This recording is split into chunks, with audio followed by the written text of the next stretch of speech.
Hi, I'm Barley Phillips. I'm project manager and superintendent on Dreamland.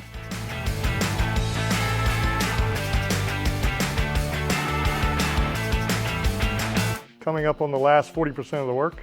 So we are all framed up, we got a roof on. We are currently going through the mechanical and electrical and plumbing exercise inside. So we have gotten to a good place in the schedule where we're starting to see the light at the end of the tunnel. The house is pretty unique. It's a hybrid post and beam and platform frame, but it sits on a slab, an elevated slab, which makes it really unique. It's been extraordinary going through the process because of the uniqueness of the foundation and footing and slab design. And the building itself, it has so many aspects of post and beam in it that it allows us as framers to be challenged and do things a little differently. The house is really envisioned as a rustic barn in the wilderness, and it's really coming to life, even though it'll be a painted fiber cement exterior.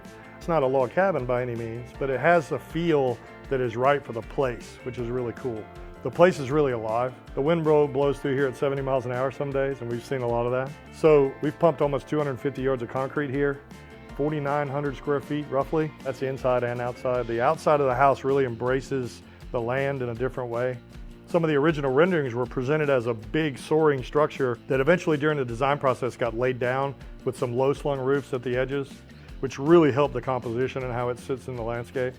So we're really happy with the house in the landscape rather than being on it. We think that's a really smart way to approach design, and it's a really good construction process because we can reach it with short ladders, some of it, a lot of it. We had to use a lot of scaffolding inside. The soaring volume inside still remains, but it's not overly ostentatious in the land.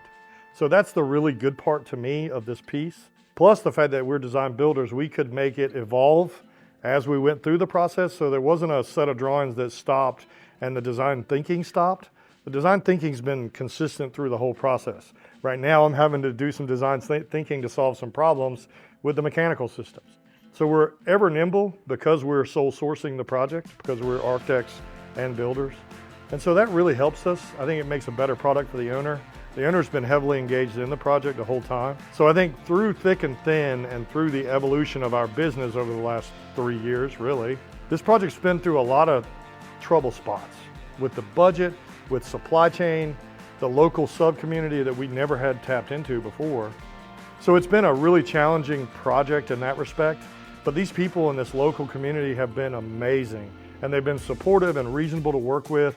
My plumber lives 100 yards away. Literally, the people that I'm working with are pillars in the community of what we do, which is cool.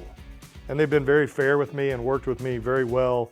Some of them have had to be a little more nimble than they might have wanted to in some respects, but they've been doing that with a smile. And that really helps me when we are almost a year into the build now, and we want to be moving faster, but quality's job one. And so they all know that, and they've been very good to work with. So we've been very fortunate.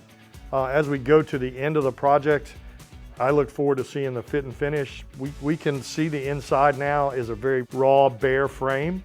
You can see some of the post and beam folded into the fabric of a pretty normal platform frame system that's got 2x6 studs, right? They're 10 foot tall, but they're pretty standard, but the post and beam system weaves through it and really adds a component to it. And hopefully that will come through in the trim and the finishes when we get done. And hopefully it'll still live in the end. You can see the columns around me. Those obviously will be living as part of the post and beam system. But we think these outside spaces, the space I'm on right now, these are critical to the success of the project from a design standpoint and a construction standpoint. So they've been a real lifeblood of the project, how the project engages the land.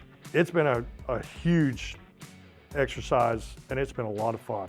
So I'm glad to be here. Look forward to finishing it, and thanks for the time today.